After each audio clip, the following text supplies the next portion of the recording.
Hi viewers, Vinayagar Chaturthi நாங்க எப்படி celebrate பண்ணோம்னு சொல்லிட்டு இந்த வீடியோல பார்க்கலாம். ஒரு 5:30 போலவே வந்து ஒர்க் ஸ்டார்ட் பண்ணிட்டோம். 5:30க்கு வந்து கோலம் போட ஸ்டார்ட் பண்ணிட்டேன். ரொம்ப சிம்பிளான டிசைன் தான் வந்து இன்னைக்கு போட்டிருக்கேன். என்னோட கோலம் எப்படி இருக்குன்னு சொல்லிட்டு கமெண்ட் பண்ணுங்க. எல்லா ஒர்க்கும் முடிச்சுட்டு அப்படியே வந்து குக்கிங் ஒர்க் வந்து ஸ்டார்ட் பண்ணிட்டோம். சுண்டலுக்கு வந்து ஒரு 6-7 விதமான கொட்டைகள் வந்து ஊற வச்சிருக்கோம். அதை வந்து ஒரு 6 விசில் போல விட்டு எடுத்துடலாம். கடலைப்பருப்பு வடை தான் வந்து செய்ய போறேன். அதனால வந்து எல்லாத்தையுமே அரைச்சிட்டு கருவேப்பிலை, கொத்தமல்லி, புதினா, இஞ்சி பூண்டு பேஸ்ட் எல்லாமே வந்து போட்டு நல்லா மிக்ஸ் பண்ணி வச்சுட்டு இருக்கேன். ஒரு 15 மினிட்ஸ் போல அப்படியே வச்சிடலாம்.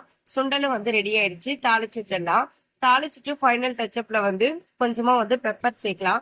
இந்த மாதிரி பெப்பர் சேர்க்கும் போது சுண்டல் வந்து டேஸ்ட் ரொம்ப நல்லா இருக்கும். சுண்டல் ரெடி ஆனதுமே வந்து ஒரு ஹாட் பாக்ஸ்ல வந்து போட்டு வச்சுட்டேன். சுவாமிக்கு படைக்கிறதுக்கு ஒரு 4 மணி போல ஆயிடுச்சு. அதனால வந்து மதியம் லஞ்சுக்கு வந்து 1 மணிக்கு வந்து வெஜ் பிரியாணி செஞ்சிடலாம் அப்படின்னு சொல்லிட்டு பட்டாணி, கேரட், பீன்ஸ் எல்லாம் நிறைய போட்டு வெஜ் பிரியாணி தான் வந்து செஞ்சோம். கடலைப்பருப்பு வந்து ஒரு 15 மினிட்ஸ் போல நல்லா ஊறி வந்திருக்கு. இப்போ வந்து வடை செய்யலாம் அப்படின்னு சொல்லிட்டு ஸ்டார்ட் பண்ணிட்டேன். ஃபர்ஸ்ட் வடை செஞ்சு வச்சுட்டோம்னா அப்புறம் வந்து கொஞ்சம் ஃப்ரீயா இருக்கலாம் அப்படின்னு சொல்லிட்டு வடையும் செஞ்சு முடிச்சிட்டோம். வெஜ் பிரியாணி பாருங்க ரொம்ப சூப்பரா வந்திருக்கு. டேஸ்டும் வந்து ரொம்ப நல்லா இருந்துச்சு.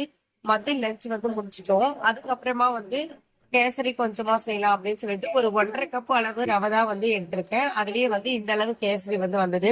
டேஸ்ட் வந்து ரொம்ப சூப்பரா இருந்துச்சு. நான் எப்பவுமே கேசரி வந்து இந்த மாதிரி கட் பண்ணி தான் வந்து செய்வேன்.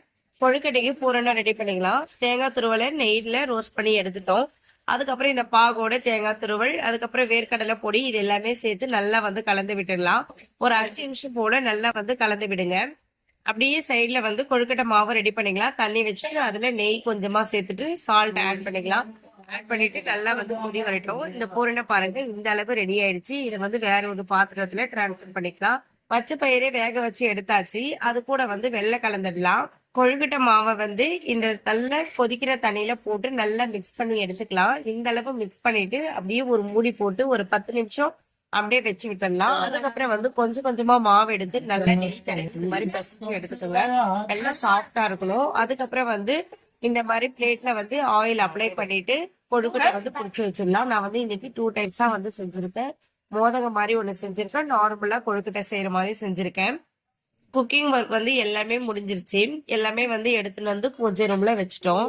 நாங்க விநாயகர் சிலையை வந்து 12 மணிக்குள்ளவே வந்து வீட்டுக்கு எடுத்துட்டு வந்துட்டோம். அதுக்கப்புறம் வந்து சந்தன குங்குமம் எல்லாம் எதுவுமே வைக்கல.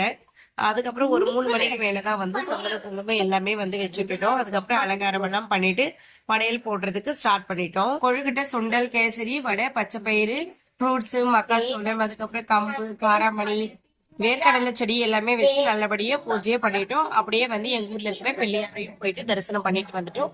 தேங்க்யூ.